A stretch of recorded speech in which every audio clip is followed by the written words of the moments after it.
my mom said. You're not coming to Thanksgiving this year. Your sister's new husband thinks you'd ruin the vibe. I stayed quiet.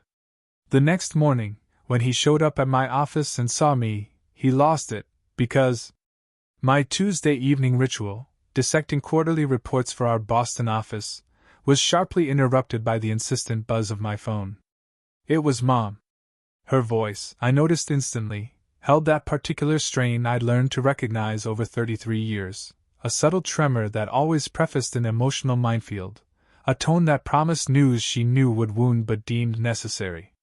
Honey, about Thanksgiving this year, she began, her words hushed, as if she'd moved to a quieter room, away from Dad, presumably. Ashley's new husband, Trevor. Well, he's still getting comfortable with the family dynamics. My eyes remained fixed on the spreadsheet, numbers blurring slightly at the edges. And just say it, Mom, I urged, my voice tighter than I intended. A pause, then the careful, deliberate delivery. He thinks it might be better if you sat this one out. He feels like your presence might create an uncomfortable atmosphere given your success and everything. Ashley agrees it would be easier on everyone, especially little Emma and Noah. They're so excited about their new stepdad, and we don't want anything to overshadow that. Silence stretched between us, a sudden, vast chasm. I felt a cold knot tightening in my stomach. Asterisk uncomfortable atmosphere? My success? Asterisk the audacity? You understand, don't you? Mom's voice, now edged with a familiar plea, attempted to bridge the distance. It's just one holiday. Maybe Christmas will be different. She was begging me to make this easy for her. Sure, Mom. Whatever makes everyone comfortable, I replied, my voice flat, devoid of emotion. I ended the call before she could offer more justifications, the click echoing the finality of her decision and my own. My younger sister, Ashley, had always been the golden child, the family's soft, spontaneous heart. Where I was ambitious, she was warm. Where I built a career, she built a home. Our parents never quite knew what to make of me, their daughter who chose boardrooms over playdates, who fled to New York at 22 and never looked back.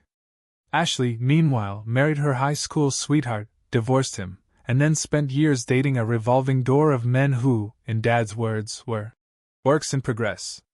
Trevor was her latest attempt at domestic bliss, a regional sales manager she'd met at an Atlanta conference. They'd been married a mere 4 months.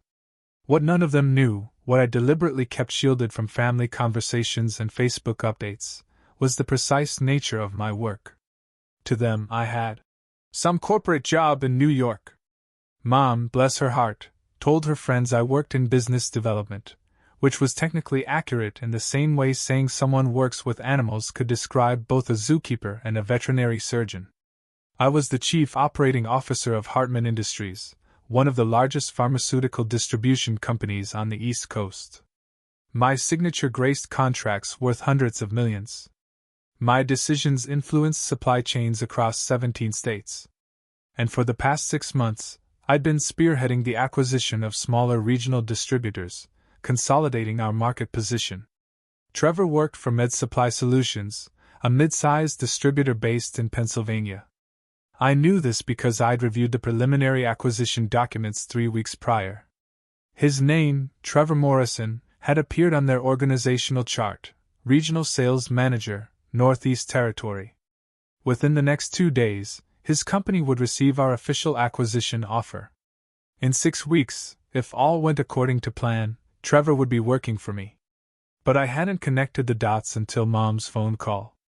Trevor had my sister's maiden name on all his social media, and Ashley's posts tagged him simply as Trevor. No last name visible unless you dug deep into his profile. His name was Morrison. I'd simply never put the pieces together because work and family, for me, existed in completely separate universes.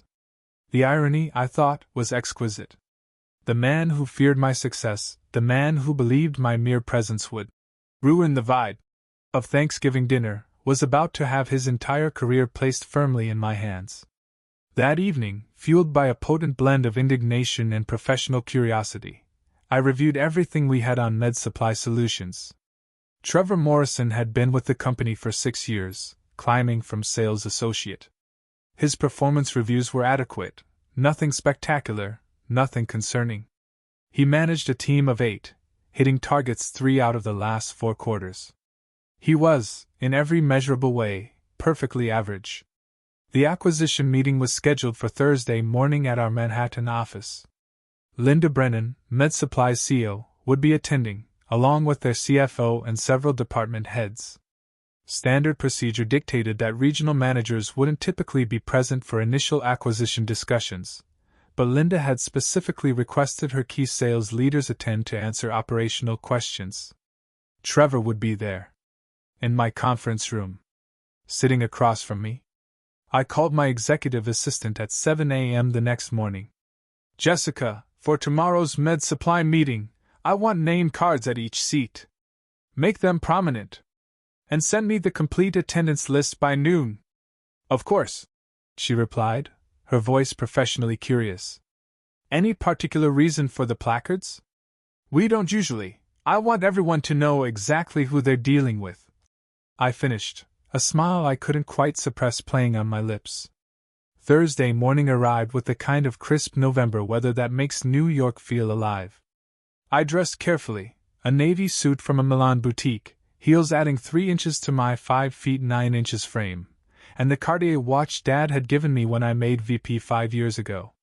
He'd looked uncomfortable giving it to me, as if success in a daughter required a different kind of celebration than he was prepared for. The MedSupply team arrived at 9:30 for our 10 o'clock meeting. I watched them on the security feed as they checked in, noting how Trevor repeatedly adjusted his tie, whispering something to a colleague. They looked nervous. Good. Jessica escorted them to the 14th floor conference room, offering coffee and water. I gave them 10 minutes to settle in before making my entrance. The conference room commanded a panoramic view of Fifth Avenue, floor-to-ceiling windows framing the city. Our company logo, brushed steel letters, dominated one wall. The table, solid walnut, was surrounded by 16 imposing leather chairs. Everything about the space was designed to project power and permanence.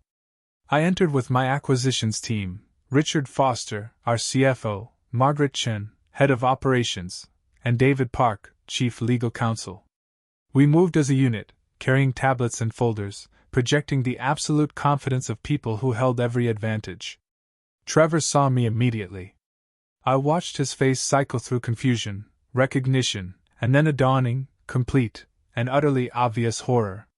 His mouth literally fell open. The folder in his hand slipped, papers scattering across the polished table. "Good morning, everyone," I said, my voice calm and resonant as I took my seat at the head of the table, directly opposite Linda Brennan. "Thank you for making the trip from Pittsburgh. I'm sure you're all eager to discuss how Hartman Industries can provide a path forward for MedSupply Solutions." Linda, a sharp-eyed woman in her early 60s, offered a professional smile. "We're very interested in hearing your proposal. I've brought some of our key personnel to provide insight into our operations." She gestured around the table. Our CFO, Thomas Wright, our operations director, Sharon Vale, and several of our regional sales managers, including Trevor Morrison, who oversees our Northeast Territory. Trevor had gone pale. Genuinely, alarmingly pale. He started to stand, then thought better of it, collapsing back into his seat, his hands gripping the edge of the table. "Mr. Morrison." I met his eyes directly, allowing a hint of recognition to play on my face. "I've reviewed your performance data. Solid numbers in Q2 and Q3. That territory has significant growth potential." He opened his mouth, closed it, opened it again. This is something wrong?" Margaret Chen looked at him with an expression of professional concern. Trevor stood abruptly, his chair rolling backward with a screech. "I need bathroom." "Excuse me?" He practically ran from the room. Linda frowned, a faint line appearing between her eyebrows. "I apologize." Trevor's normally much more composed. "The acquisition news has everyone a bit on edge." "Perfectly understandable," I said smoothly, a small, private triumph blooming in my chest. "These transitions create anxiety." Shall we begin with the financial overview while Mr. Morrison composes himself? Trevor didn't return for 30 minutes.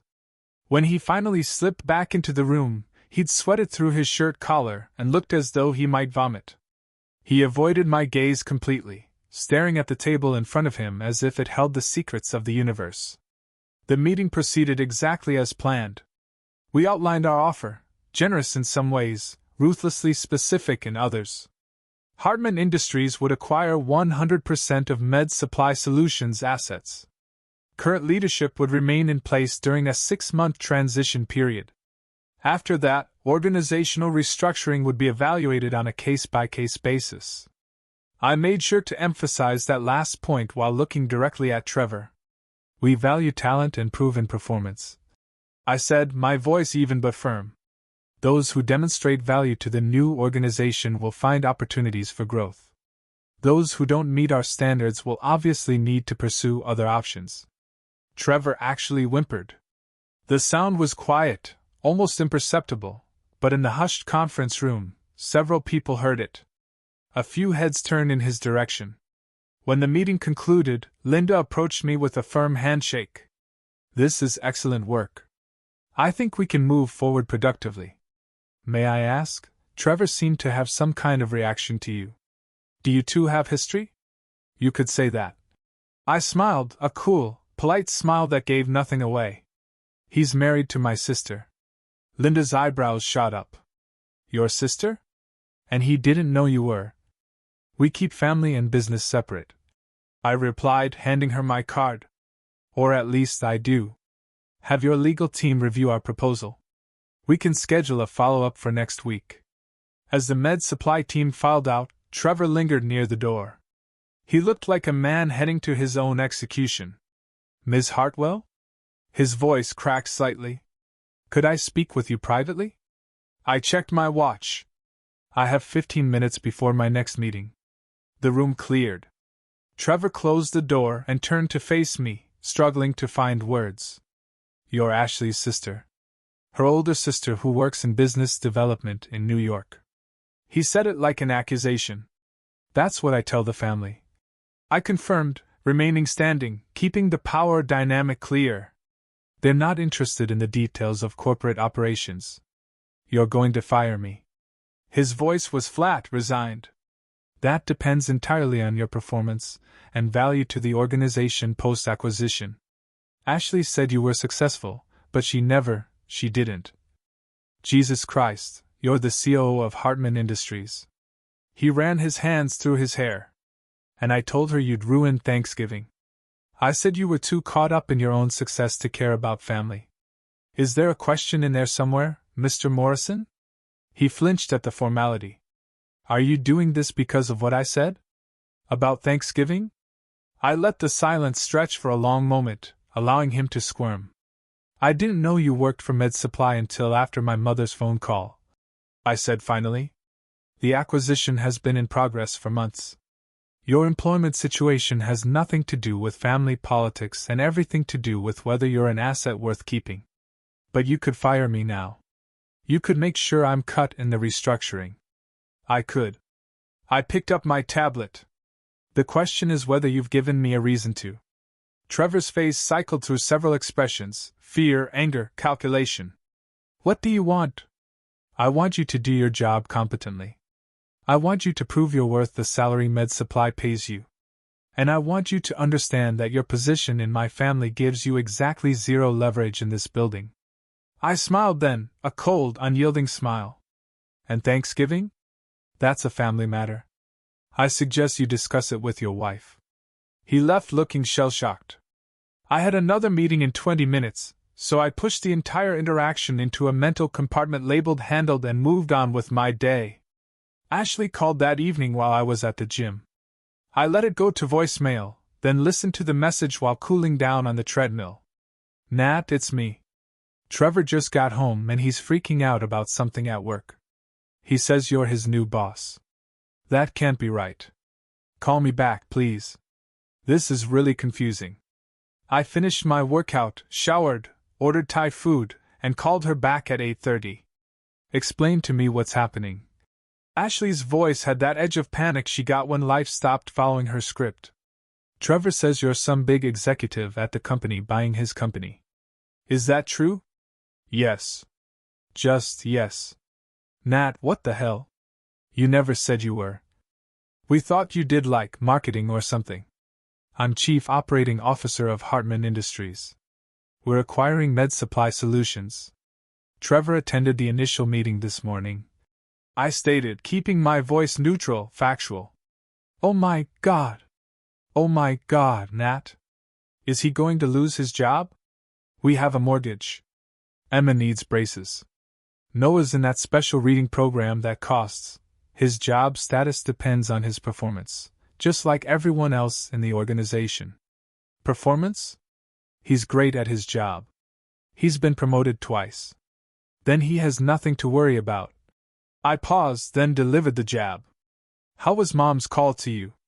Did she mention uninviting me from Thanksgiving? Complete silence on the other end. Ashley, that was Trevor's idea. Her voice had gone small, barely a whisper. He said it might be awkward having you there because you're single and successful, and he didn't want Mom and Dad making comparisons all day. I thought he was being silly, but Mom agreed it might be easier, and I went along with it. You went along with uninviting me from family Thanksgiving because your husband of 4 months felt insecure? When you say it like that, it sounds terrible. How else should I say it? More silence, then a sniffle. Can you please not fire him? Please. I know we screwed up about Thanksgiving and I'm sorry, but Trevor's a good guy. He's good to me and the kids. He made a mistake. I thought about Trevor's face in that conference room, the fear, the realization that the world was not arranged the way he'd assumed it was. I'm not going to fire him, Ashley. Not unless he gives me a professional reason to. But I need you to understand something. My career, my position, the work I do, that's not something I'm going to downplay or hide so that other people feel more comfortable. I never asked you to. You've been doing it for years. Oh, Nat has some job in New York. Nat's too busy to come home for Easter. Nat's so focused on work, she forgot what matters. I've listened to it every holiday for a decade. Ashley's breath hitched. We just don't understand your life. It's so different from ours. Have you ever tried to understand it? Ask what I actually do. Shown any interest beyond whether I'll be at the next family gathering? No response. Tell Trevor to do his job well and he'll be fine. Tell Mom and Dad I'll be spending Thanksgiving in New York. And Ashley, maybe think about why your husband's first instinct was to exclude me rather than get to know me. I ended the call before she could respond. The next 3 weeks were a whirlwind of due diligence, contract negotiations, and integration planning. Trevor kept his head down and performed adequately. Nothing spectacular, nothing worth firing him over. He was professional in all our interactions, which were mercifully few. The week before Thanksgiving, Dad called. Your mother's upset about the holiday situation, he said without preamble. Says you're not coming home? That's correct. Because of Ashley and Trevor. Because I wasn't invited, Dad. There's a difference. He sighed, that particular sound of male discomfort with emotional complexity. Your sister feels terrible. Trevor feels like an idiot. Your mother's been crying. And yet, nobody thought to actually call and re-invite me. Interesting. I'm calling. Come home for Thanksgiving. We'll all sit down and work this out like adults. Will we? Will Trevor apologize for deciding I was too successful to include? Will Ashley acknowledge that she chose her new husband's comfort over her own sister? Will Mom admit she took the easy path instead of defending her own daughter? Dad was quiet for a long moment. When did you get so hard, Natalie? The question landed like a physical punch. When I realized being soft meant being erased. When I understood that my accomplishments made everyone uncomfortable. When I learned that success in a woman is something families tolerate rather than celebrate. My voice hardened. That's not fair, is it? When I made VP, Mom's first response was, "That's nice, honey, but don't you want to settle down?" When I bought my apartment in Manhattan, you asked if I was sure I could afford it. When I got promoted to COO, Ashley said I was married to my job. None of you have ever just been proud. We are proud. You're uncomfortable. There's a difference. I softened my voice slightly. Dad, I love you. I love all of you, but I'm tired of shrinking myself so everyone else feels adequate. I built something real here, and I'm not going to apologize for it. He cleared his throat. What if we do apologize? What if Trevor and Ashley and your mother all say they're sorry and they want you at Thanksgiving? Then I'll consider coming home for Christmas, but not Thanksgiving. I made other plans. I hadn't, but I would. Dad accepted this with the resignation of a man who knew he was outmaneuvered. Your mother won't like it. My mother will survive. Give Emma and Noah my love. Thanksgiving Day, I volunteered at a soup kitchen in Queens. The nonprofit director, a fierce woman named Carmen who'd built the organization from nothing, reminded me why the work mattered. We served 400 meals. I got gravy on my cashmere sweater and laughed more than I had in months. My phone buzzed constantly, texts from Ashley, calls from Mom, even a message from Trevor that said simply, "I'm sorry. I was an idiot. You deserve better." I responded to that one. Yes, I did. Do better. The Med Supply acquisition closed the week after Thanksgiving. Linda Brennan stayed on as a regional president. Most of the staff kept their positions. Trevor remained as Northeast Regional Sales Manager, reporting to a new VP I'd hired from our Chicago office. The integration process revealed more about Trevor than I'd expected. During the first month, I received weekly reports from all regional managers detailing their transition progress. Trevor's reports were meticulous, detailed client lists, territory analysis, competitive landscape assessments. He was trying, really trying. But it was during a routine check-in with our new VP, Marcus Henderson, that I got the fuller picture. Morrison's an interesting case, Marcus said, leaning back in his office chair. He's competent enough, but there's something else going on with him. He stays late every night, comes in early, double-checks everything before it hits my desk. That sounds like dedication. Or terror. Marcus gave me a knowing look. His colleagues mentioned something about a family connection to you. True. He married my younger sister in July. Marcus whistled low. That explains the hypervigilance. He's trying to prove he's not getting special treatment. Is he getting special treatment? Hell no. If anything, I'm harder on him because of the connection. Don't want anyone thinking nepotism flows upward. He pulled up something on his computer. But here's what's interesting. His Q4 numbers are tracking 22% above his Q3 performance. His client retention is up. He closed 2 deals last week that his predecessor had marked as dead ends. I considered this information carefully. So fear is working as a motivator for now. But sustainable performance comes from confidence, not anxiety. The guy needs to understand that doing good work is enough. That he doesn't have to be perfect to be valued. It was sound advice, the kind that separated decent managers from great ones. Talk to him. Let him know where he stands. Use actual metrics, not vague reassurances. Marcus nodded. Will do. And for what it's worth, whatever family drama preceded this situation, he seems to genuinely respect you now. Mentions you in team meetings sometimes. Miss Hartwell's standards this. The COO's expectations that. It's almost reverential. After Marcus left, I sat in my office considering the complexities of what had unfolded. I hadn't set out to teach Trevor a lesson or humble him. The acquisition had been pure business. The timing coincidental. Yet somehow it had forced a reckoning that needed to happen. My phone buzzed with a text from Ashley. Trevor said his boss talked to him today about his performance. He came home actually smiling. Thank you for whatever you did. I didn't respond immediately. Instead, I opened my email and found the message Trevor had sent that morning. A routine status update on a client pitch. Professional, thorough, no hint of the personal turmoil underneath. That evening, I did something I rarely allowed myself. I scrolled through Ashley's Facebook feed, looking at the family life I'd kept at arm's length for years. Photos of Emma's dance recital. Noah dressed as a dinosaur for Halloween.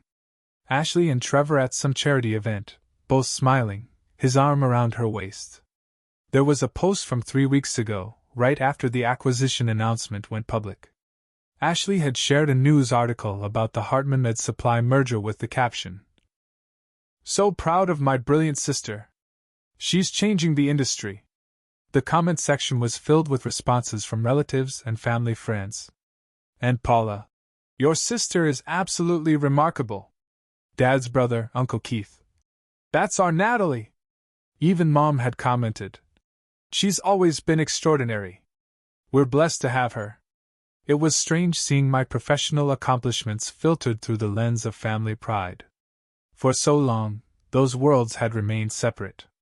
My success, something they acknowledged but never quite embraced. Now, forced by circumstance to confront exactly what I'd built, they seemed genuinely impressed rather than vaguely uncomfortable. But there was a darker thread in some comments too. A cousin I barely knew had written, "Must be nice to have all that power. Hope she remembers where she came from." Someone else, a family friend whose name I didn't recognize, "Career women always sacrifice something. Money isn't everything." Ashley had responded to both with fierce defenses. To the cousin, "She remembers perfectly and she's never acted superior about any of it. We forgot to celebrate her properly." To the family friend, "She sacrificed nothing. She built something incredible, while we made her feel guilty for it." I closed Facebook, feeling oddly emotional. My sister was fighting battles on my behalf that I didn't even know needed fighting.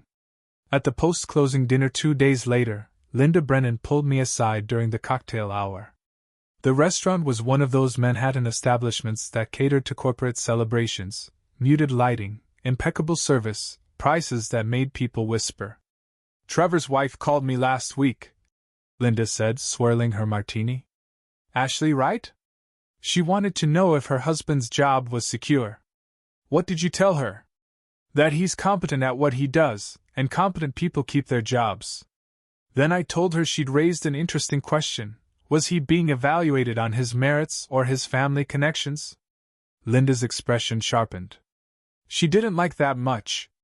Got defensive, said Trevor worked hard and deserved to be judged fairly.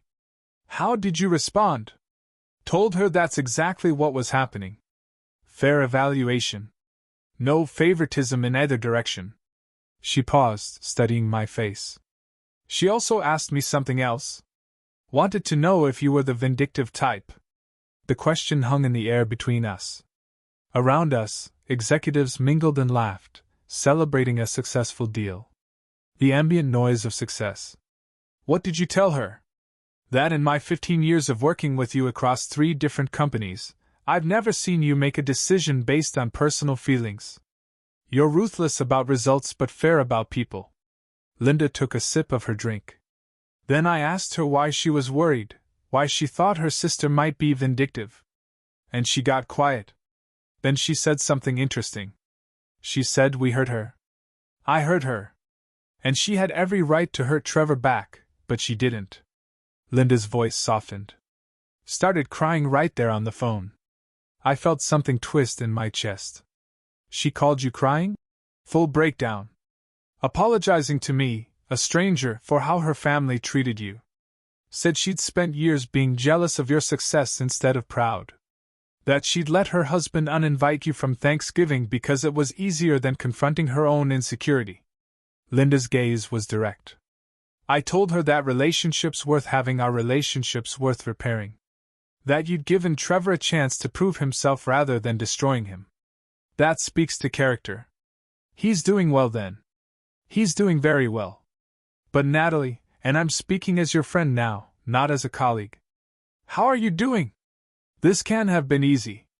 The question surprised me. In the corporate world, personal feelings were things you managed privately, vulnerabilities you never exposed. But Linda had known me long enough to see past the professional facade. I'm fine. It's been complicated, but I'm handling it. You're always handling it.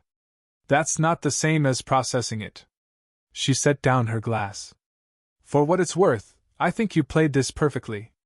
You maintain professionalism while allowing natural consequences to unfold. Trevor learns something important. Your family learns something important. And you stood your ground without compromising your integrity. Thank you for saying that. He knows he got lucky. Not lucky that you didn't fire him. Lucky that you're the kind of person who wouldn't fire him for personal reasons in the first place. Linda glanced across the room where Trevor stood with several other managers, nursing a beer, and looking uncomfortable in his suit. December arrived with its usual New York chaos, holiday parties, end-of-year reporting, budget planning for the coming fiscal year. I worked 12-hour days and loved every minute of it.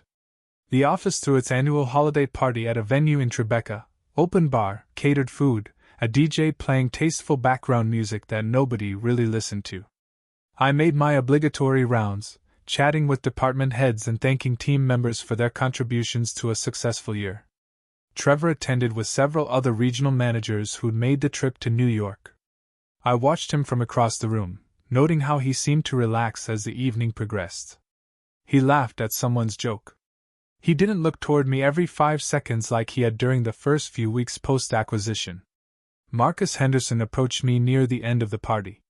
Morrison asked me something today. Wanted to know if it would be inappropriate to give you a Christmas card. I raised an eyebrow. What did you tell him? That I wasn't going to advise him on family dynamics, but professionally speaking, holiday cards from regional managers to executives aren't unusual. Marcus grinned. He turned bright red and said it wasn't about being professional. It was about being personal. Then he asked if you were the type to appreciate genuine apologies or if he should just leave well enough alone. You're enjoying this way too much. Can you blame me? The drama is better than anything on television. He grew more serious. But genuinely, he seems to be grappling with how to navigate the situation. He respects the boundary between personal and professional, but he also clearly wants to make amends on a family level. What do you think he should do? I think that's between you, him, and your sister. I'm just the guy who evaluates his sales targets. Marcus clinked his glass against mine. For what it's worth, though, he's becoming a solid team member. The fear is fading. The confidence is staying. Later that week, a card arrived at my office. Jessica brought it in with the afternoon mail, and I recognized the handwriting on the envelope immediately, neat, careful, unfamiliar. Inside was a simple Christmas card with a winter landscape on the front. The message inside was written in the same careful hand, Natalie *, I don't know if this is appropriate, or if you'll even read it, but I needed to try. I've spent the last month understanding just how badly I misjudged you and how much damage my insecurity caused. You've been nothing but professional and fair, which makes my behavior even more inexcusable. I convinced Ashley to exclude you from Thanksgiving because I felt threatened by your success. I told myself it was about family dynamics, but really it was about my own inadequacy. Meeting you, really meeting you, understanding who you are and what you've built, showed me how small I'd been. You could have destroyed my career. You had every justification. Instead, you held me to a standard and trusted me to meet it. That's leadership. That's integrity. I'm working every day to prove I deserve the chance you gave me. I'm also working every day to be the kind of man your sister and her children deserve. Thank you for both the professional opportunity and the personal lesson. Merry Christmas, Trevor. I read the card 3 times, standing in my kitchen with my coat still on from the commute home. It was a good apology, specific, taking full ownership, acknowledging harm without making excuses. I tucked it into my desk drawer and didn't respond. Some things deserved acknowledgement without reply. The following Monday, I had lunch with Jessica, my executive assistant, who'd been with me for 6 years. We were reviewing calendar items for January when she sat down her fork and looked at me directly. Can I ask you something personal? You can ask. I might not answer. The situation with your brother-in-law. Is it resolved? I considered how much to share. Jessica knew more about my life than most people. She fielded family calls, booked flights home for emergencies, sent flowers for birthdays I'd otherwise forget. She'd earned some honesty. It's complicated. The professional situation is stable. The personal situation is still unfolding. He sent you a card. I saw it in the office mail this morning before I brought it up. You're very observant. It's literally my job. She smiled. I'm glad he apologized. You deserve that. But Natalie, you also deserve to have your family fully understand what you've accomplished here. Not just respect it from a distance, but really get it. I'm not sure that's possible. Their lives are so different from mine. Have you ever tried to show them? Like really show them what a day in your life looks like? What you're responsible for? Jessica leaned forward. I've worked for 3 COOs before you. You're the best I've seen. Fair, strategic, incredibly good at reading people and situations. Your family sees successful businesswoman. They don't see you navigating a $16 million contract negotiation at 9 a.m. and then handling a personnel crisis in the Boston office by noon. They don't see you mentoring junior staff or the way you remember everyone's names at company events. They definitely don't see you working until 8 p.m. most nights because you actually care about doing the job right. Her words settled over me. You think I should let them in more? I think you kept them at a distance because it was safer. Because their lack of understanding hurt less if you didn't try to make them understand. But now they're trying. Maybe it's worth meeting them halfway.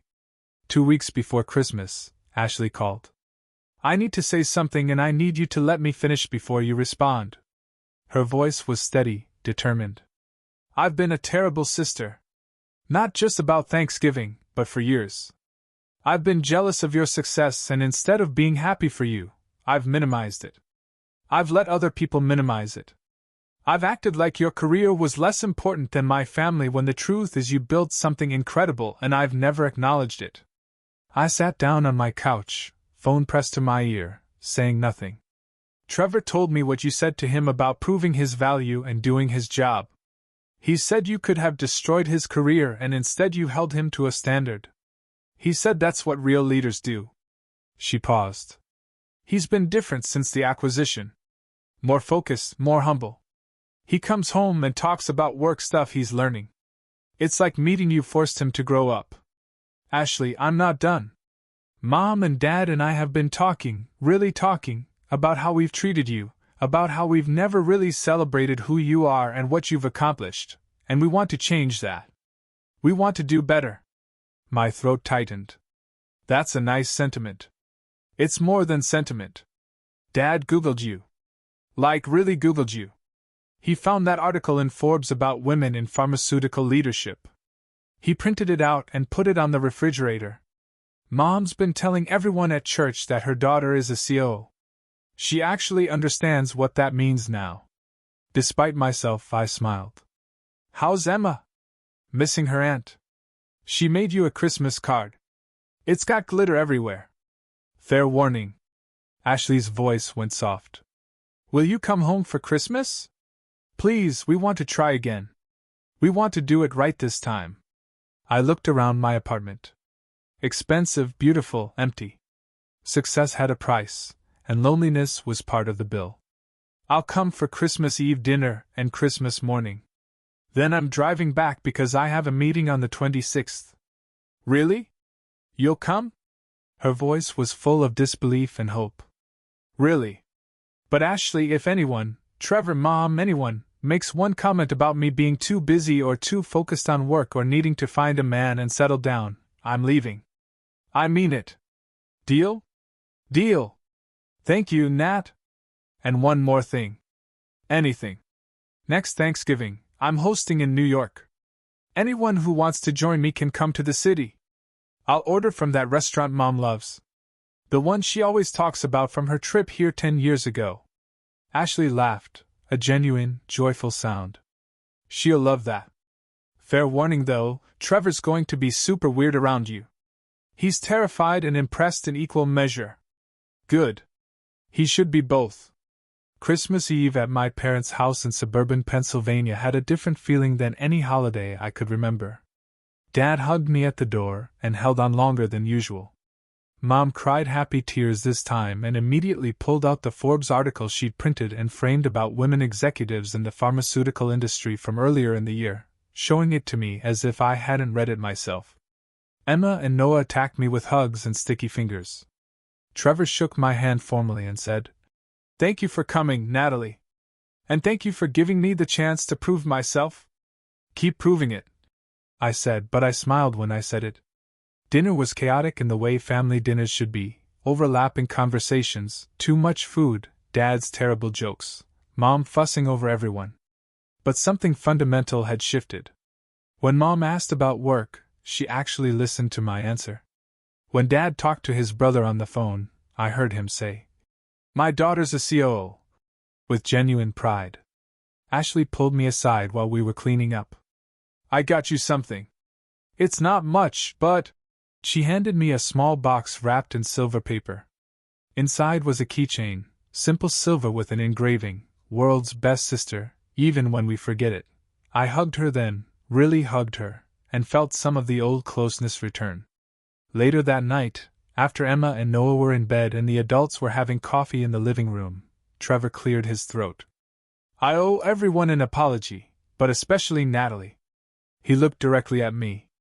"I was intimidated by your success before I even met you properly. Ashley talked about her sister in New York, and instead of being curious or supportive, I felt threatened. When I found out what you really do, who you really are, I panicked. I thought you judged me or looked down on our family. And now? I prompted, my voice soft. Now I understand that you've never been the problem. My insecurity was. You've been nothing but professional and fair. You held me to a standard and trusted me to meet it. That's more respect than I deserved." He looked at Ashley.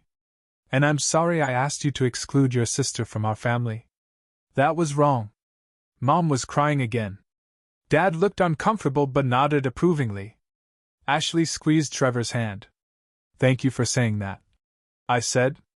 "And for the record, I never wanted to be separate from this family. I just wanted to be myself, and have that be enough." "It is enough," Mom said, her voice thick with emotion.